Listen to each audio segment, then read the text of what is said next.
All right, you guys, let's get into this cream cheese pound cake. So I'm going to go ahead and add my 8 ounce of cream cheese. That is room temperature. And I'm going to go ahead and add in my 3 sticks of butter.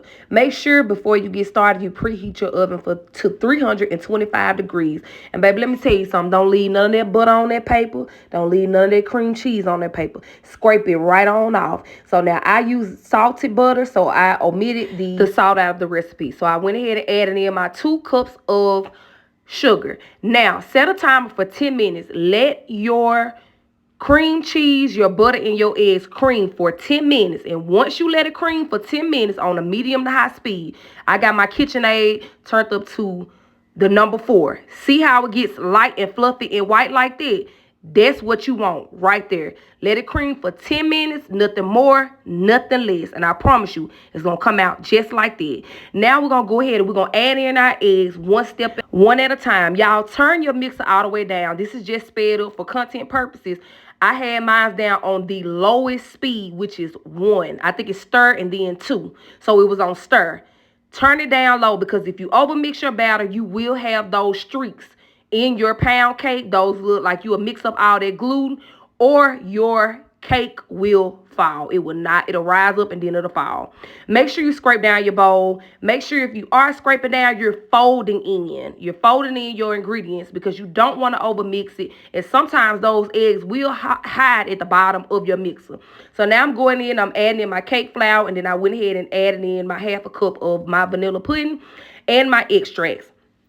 Now, another thing, we're going to put this in the oven for an hour and 15 minutes. Do not, and I mean do not, open that oven until you get to that hour mark, and then you can go ahead and you can check it. Don't open that oven before it gets to an hour, y'all. I'm telling you, you're going to regret it. So, once again, make sure you fold your ingredients in the end, because I'm telling you, it'll be an egg hiding right at the bottom as soon as you get ready to pour your mixture into your pan. So I have my spiral pan, and I always use baker's joy. That's just what I prefer. It normally just releases my cakes with no problem at all. So I'm going to go ahead and I'm going to add my mixture to my bowl. Now, this is what I do. I halfway add mine in. And once I get it halfway added in, I give it a tap, just to kind of release some of those air bubbles, because sometimes they'll get trapped into your cake as well, and it'll cause it to rise all the way up, and then when you take it out, it will fall. So tap it a few times, give it a few love taps, and then you go ahead and you add the rest of your mixture. And baby, get you a plastic spatula so you can scrape all of your mixture, baby. No mixture left behind. So yeah. Y'all see me, I'm just working my little old magic. Y'all don't be scared of these pound cakes. They take a little time, but the more you do them, the better you will get. So we're going to go ahead and place it in our oven at 325 degrees for an hour and 15 minutes. So, tap, tap, tap, one more time. Now let's get into this cream cheese. Now, for my cream cheese, I like mine kind of thick. So, I use 1 8-ounce block of room temperature. Make sure it's room temperature, y'all. And once again, no cream cheese left behind, baby. Scrape it all off the paper. Now, go ahead and we're going to get that well combined. We're going to mix it up a little bit before we add anything in it. We want to make sure we cream up our cream cheese. Now, once we get it creamed up, we're going to go ahead and add in our 2 tablespoons of vanilla extract. That's it. Now, once we get that added in, I always take time to scrape down in between your mixing, because everything doesn't get well combined right off top. So I'm going to go ahead and add in, I think that was about 1 cup of my powdered sugar. And then I'm going to go ahead and add another cup in, because in all it's a total of 4.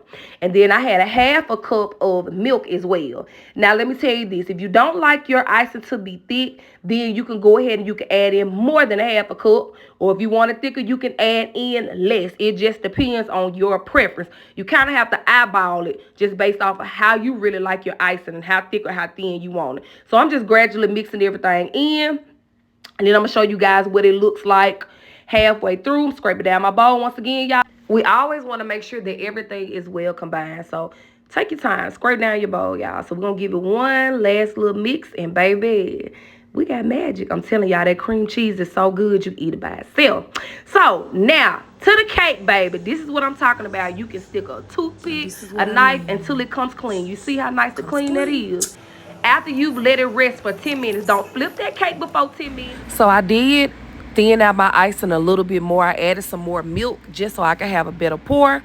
So I went ahead and I got my cake iced on up. I got to transfer it to my cake plate. And here you go. We're going to go and cut into it, baby. Y'all go ahead and check out these cake goods. Baby, that cake is tender. So if you give this recipe a try, please let me know. The ingredients will be in the description box. If you all have any questions, anything else you would like to see me bake, make sure you drop it in the comments. Make sure you like, you comment, and subscribe.